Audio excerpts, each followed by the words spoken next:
Dans ma dernière vidéo YouTube, je t'ai menti. Je suis désolé, hein, notre relation elle commence pas très bien, mais et tu vas voir, c'est pas très grave. Allez, à tout de suite.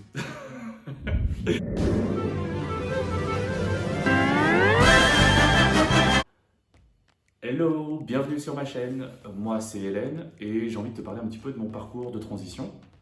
Dans ma dernière vidéo, effectivement, j'ai dit quelque chose qui n'est pas un gros mensonge en soi. C'est pas grave, mais je disais que j'allais pas faire des vidéos update à intervalles réguliers parce que déjà d'une, c'est passé.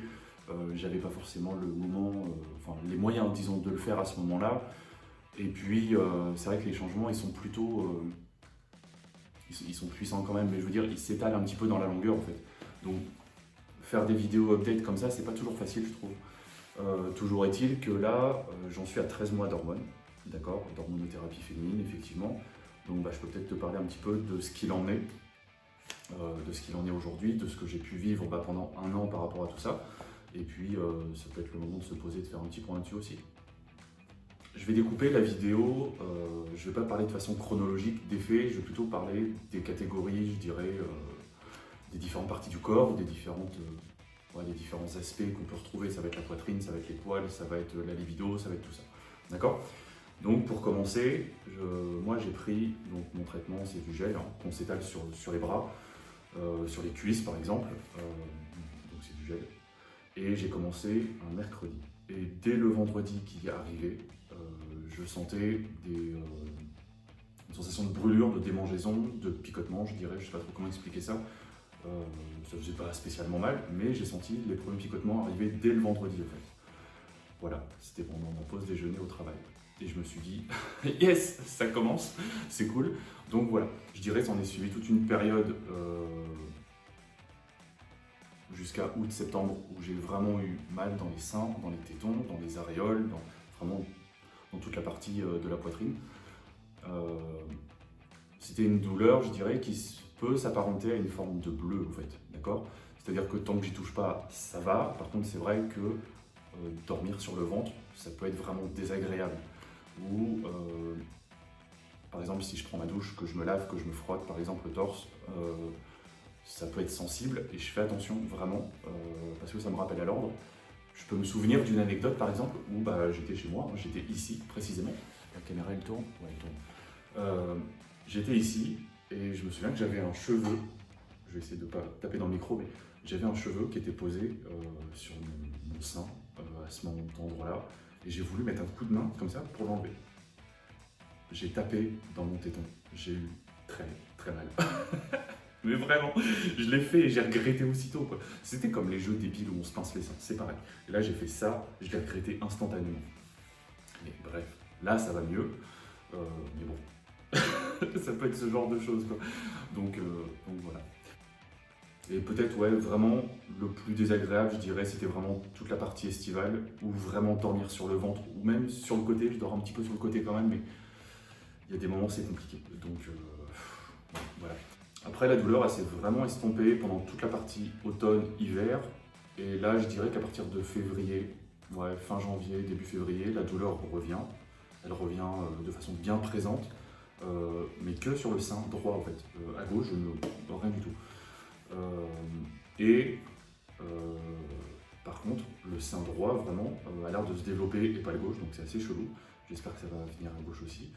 Notamment parce que le mamelon à droite a vraiment grossi, en fait, c'est un petit peu élargi. L'aréole autour, c'est pareil, c'est un petit peu élargi aussi. Et c'est vrai que si je me regarde dans le miroir, je vois vraiment la différence, en fait. Donc voilà, donc j'espère que ça va pousser à gauche aussi.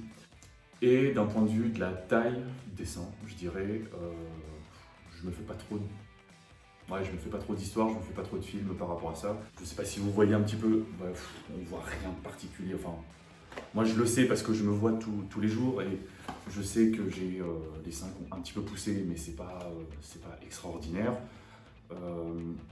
Après, je m'y attendais un petit peu. Je me doute que quand on est une femme trans, de toute façon, les seins ils poussent pas des masses. Et en plus de ça, je suis grande, je suis fine, j'ai pas de gras, j'ai fait beaucoup de sport aussi. Est-ce que ça compte ?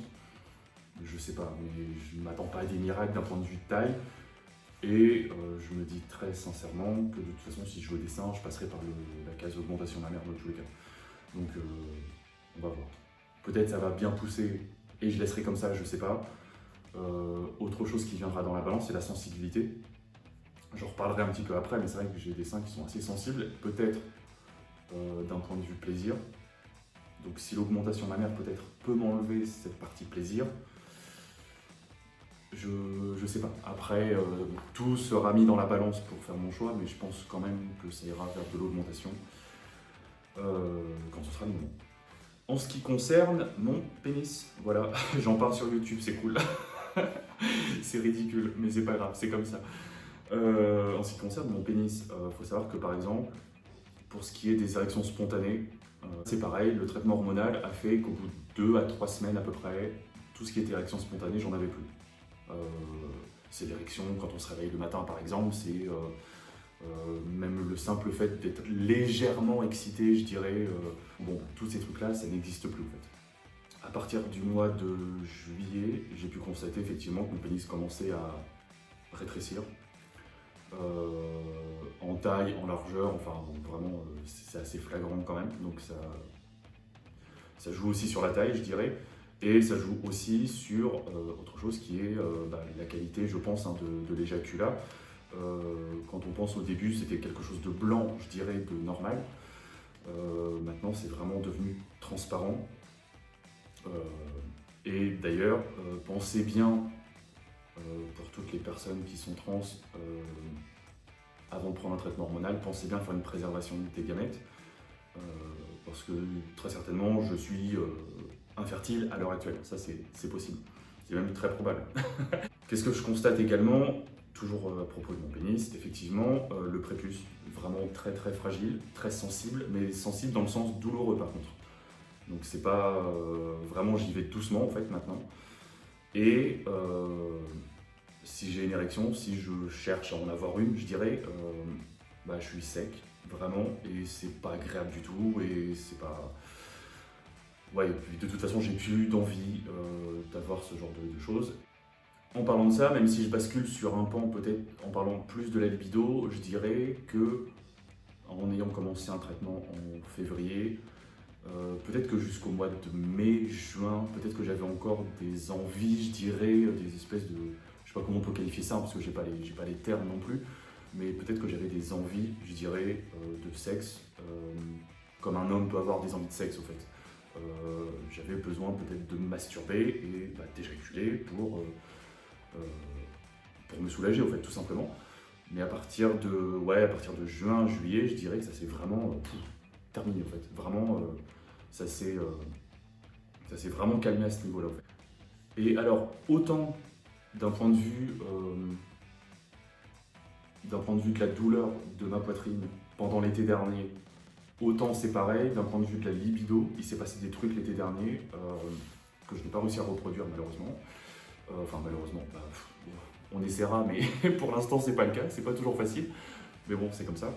Mais je pense que ma libido a commencé à basculer vers une libido peut-être plus de femmes, en fait, à partir de juin, juillet, tout simplement, parce qu'à un moment donné, pareil, je sais pas comment j'ai fait, je sais pas ce qui m'a pris, je sais pas, j'aurais pas le début de l'action, je dirais. Toujours est-il que j'ai en mémoire le fait de me caresser par exemple le sein à gauche, je crois que c'était le sein gauche, et j'ai eu une sensation de plaisir vraiment très très intense à ce moment-là, qui était totalement différente de tout ce que j'ai pu connaître jusque-là. Et donc c'est pour ça que je pense que la libido a commencé à basculer d'une libido d'homme, je dirais, ou de, vous l'appelez comme vous voulez, mais une libido masculine à une libido plus féminine, je dirais. Et ouais, il y a eu un pic vraiment pendant la période estivale, au fait, jusqu'au mois de septembre. Je l'ai noté dans mon petit cahier rose que je vous avais montré la dernière fois d'ailleurs. C'est pareil, il y a eu une fois au mois de septembre où j'ai vu une femme à la télé, une femme qui était vraiment très belle, qui était très bien habillée, etc. Je vais pas vous mentir, ça m'a excité, d'un point de vue plaisir sexuel évidemment, mais c'était pas comme d'habitude au fait, c'était pas comme ce que j'ai pu connaître pendant 35 ans, hein, d'accord. Et là, très clairement, en fait, il y a eu quelque chose de très chaud qui est monté dans mon ventre, en fait, et qui est monté jusque dans ma poitrine. Ça a pris vraiment toute la place.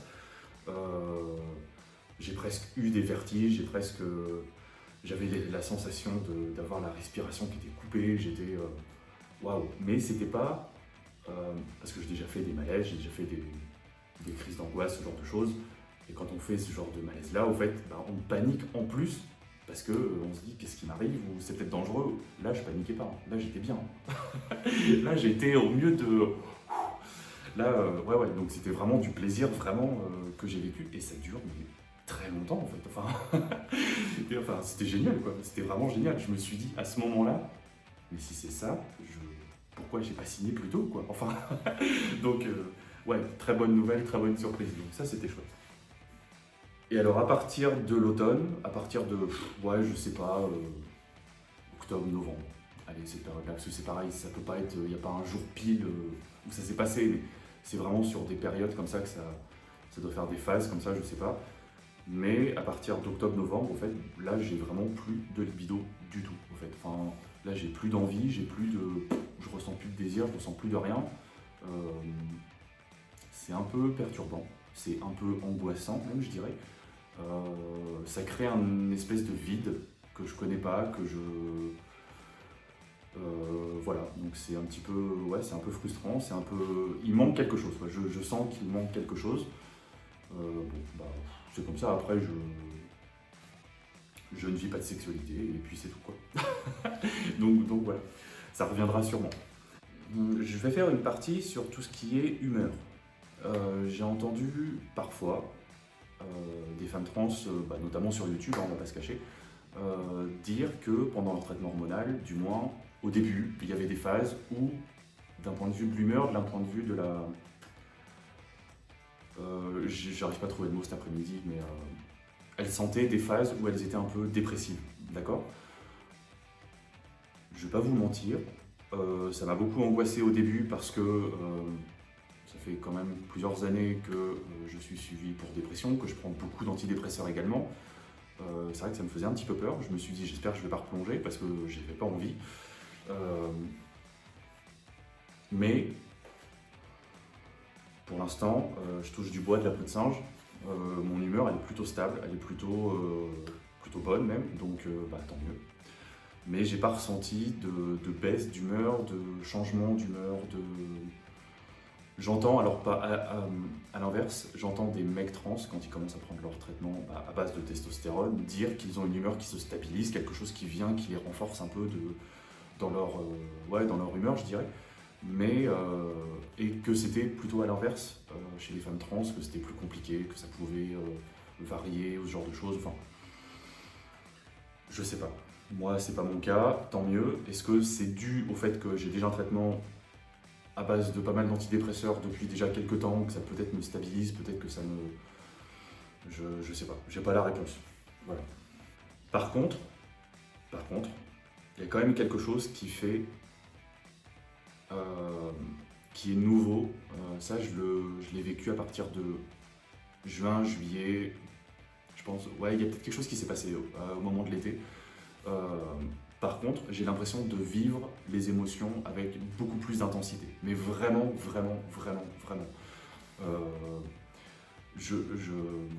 J'ai rarement eu les larmes aux yeux devant un film. Non, ça m'est jamais arrivé. Devant des scènes de la vie du quotidien, ça m'était jamais arrivé. En lisant des livres, ça ne m'était jamais arrivé. Enfin, vous voyez ce genre de choses. Et là, ça m'arrive.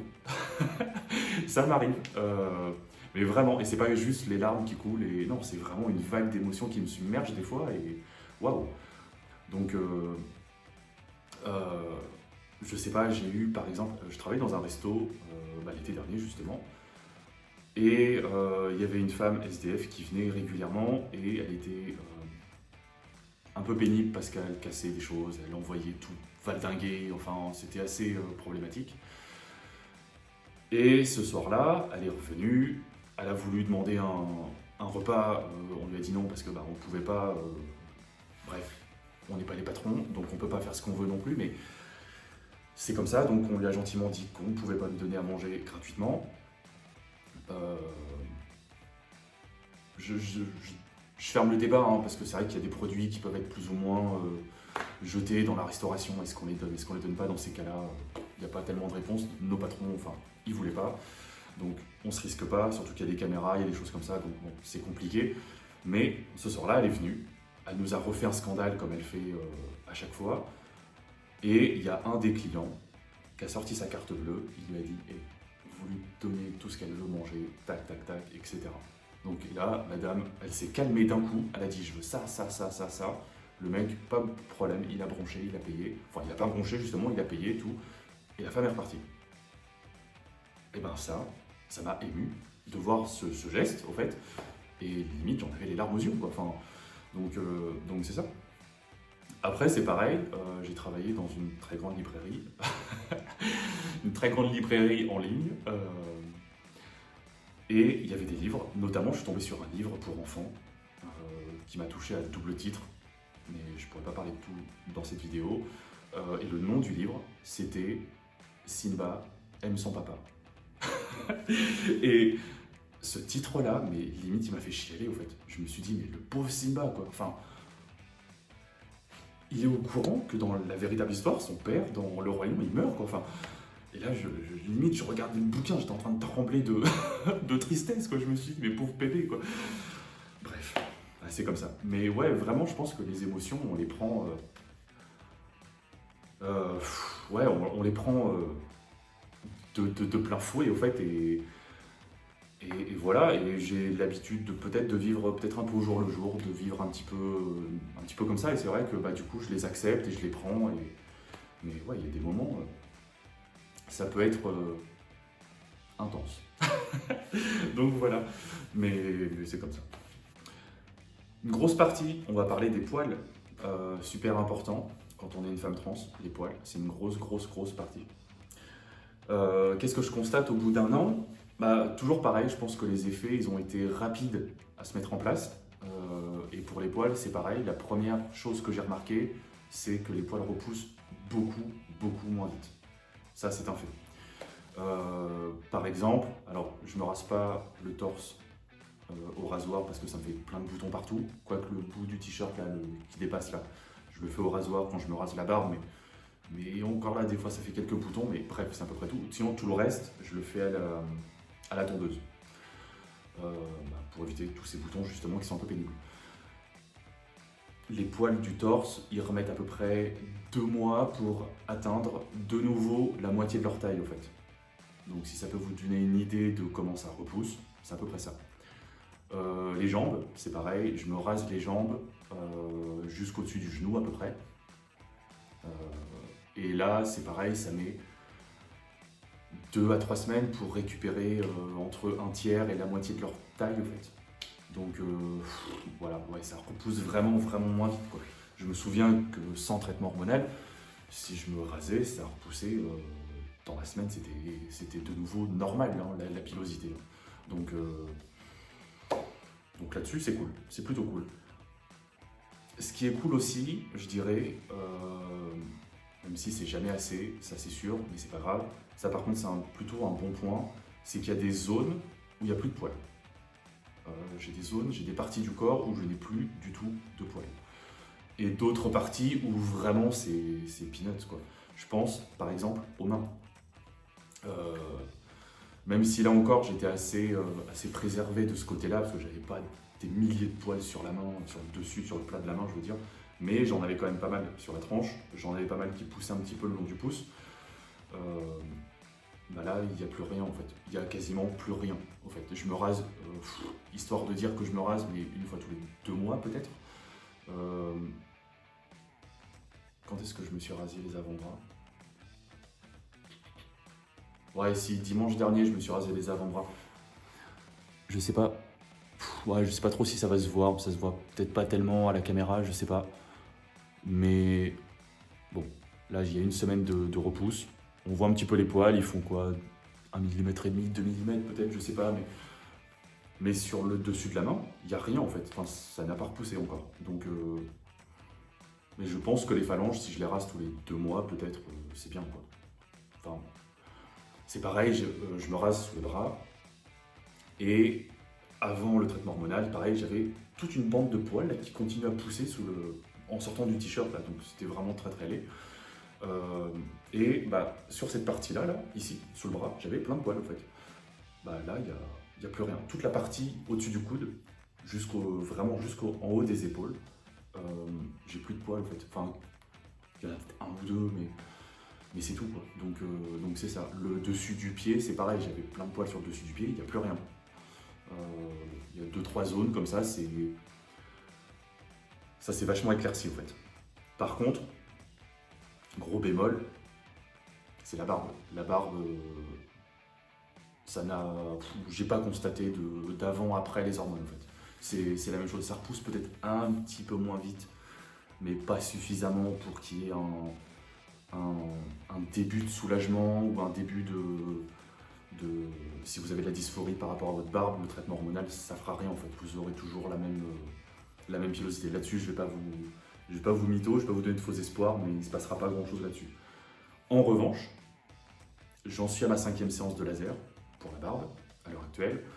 Je me suis rasé quand Je me suis rasé les bras et la barbe, je crois, dimanche après-midi, dimanche dernier. Là, on est vendredi quand je tourne la vidéo, on est vendredi après-midi. Et je me suis rasé donc la barbe et les bras dimanche après-midi, puisque j'ai repris le travail lundi matin. Je sais pas, je vais essayer de m'avancer un petit peu. Je sais pas si vous allez voir là. J'essaie de regarder dans le miroir retour en même temps, mais ça c'est l'état de ma barbe après une semaine complète de repousse au fait. C'est-à-dire que là, j'ai pas re-rasé de toute la semaine. Donc bah c'est plutôt cool. Je vais quand même re-raser après, parce que c'est vrai qu'au toucher, ça reste un petit peu... ça fait encore un peu l'effet spontex de l'éponge verte, là vous savez, enfin ça gratte un peu, mais bon, visuellement, ça commence à être pas trop mal. Et c'est pareil, là au rasoir, j'ai plus le feu du rasoir en fait. Là je me rase, j'ai plus de problème, j'ai plus d'irritation, j'ai plus de boutons, j'ai plus de rougeur, et je passe un coup. Et c'est tout en fait, j'ai pas besoin de repasser plein de fois. Enfin, donc bon, ça soulage un petit peu avec les séances de laser. C'est pareil, dans ma dernière vidéo, je disais qu'il m'en restait peut-être 5 séances, peut-être qu'une dizaine en tout, ça allait suffire. Mais pour vraiment bien éliminer tous les poils, pareil là, j'essaye de voir, mais je pense, et pourtant, je suis censé avoir des poils noirs, des poils faciles à enlever au laser, etc. Je pense qu'il va me falloir une bonne quinzaine de séances, peut-être. Allez, là, ça me coûte 170 € par exemple, la séance barbe et tour de cou. Donc bah, vous multipliez 15 séances, ce que ça fait un petit budget. Donc voilà. On va essayer de faire vite pour la dernière partie, qui est un peu une partie diverse. D'accord. J'ai toujours eu plein de boutons, ça va, j'étais pas à plaindre non plus, mais c'est vrai que j'en avais toujours un peu plein sur le visage. Et là, si j'ai 2 boutons dans le mois, c'est tout. Donc bah tant mieux, ça c'est cool. J'ai plutôt une belle peau de ce côté-là par rapport à ça, donc je vais pas me plaindre, vraiment. Le fait de prendre un traitement hormonal, je veux dire, ça a fait que j'ai vraiment une baisse au niveau de tous ces gros boutons d'acné là qu'on perce et tout, là, c'est pas ouf. Alors quand je dis que c'est une fois par mois, c'est vraiment, là c'était cette semaine, là ça vient de se terminer, donc je suis quasi persuadé que pendant un mois je vais être tranquille par rapport à ça. Est-ce que c'est lié à un cycle? Je sais que chez les femmes qui sont nées femmes, elles ont des cycles hormonaux avec des intensités hormonales, etc. Enfin que ça peut changer. Je pense qu'en tant que femme trans, on a un niveau hormonal qui est plutôt le même, au fait. À moins qu'on se fasse des injections d'hormones. Effectivement, là, il y aura peut-être un pic hormonal et ça va redescendre. Et ça dépend si on se pique toutes les 2 semaines ou tous les mois. Peut-être le pic il va durer 2 semaines, un mois. Enfin bon, ça dépend. Mais est-ce que c'est quand même lié à un cycle particulier, le fait d'avoir des boutons de façon vraiment mensuelle comme ça? Je sais pas. En ce qui concerne, souvent les femmes trans, c'est pareil, sont plutôt contentes de dire qu'elles ont la peau plus douce. Je pourrais pas vous dire. Je pense que je suis pas trop mal loti déjà de base à ce niveau-là. Donc je sais pas. Moi, j'ai l'impression d'avoir eu toujours la peau douce, donc bah voilà, ça reste comme ça. Si c'est mieux, bah tant mieux, mais bah, venez me caresser et vous le saurez.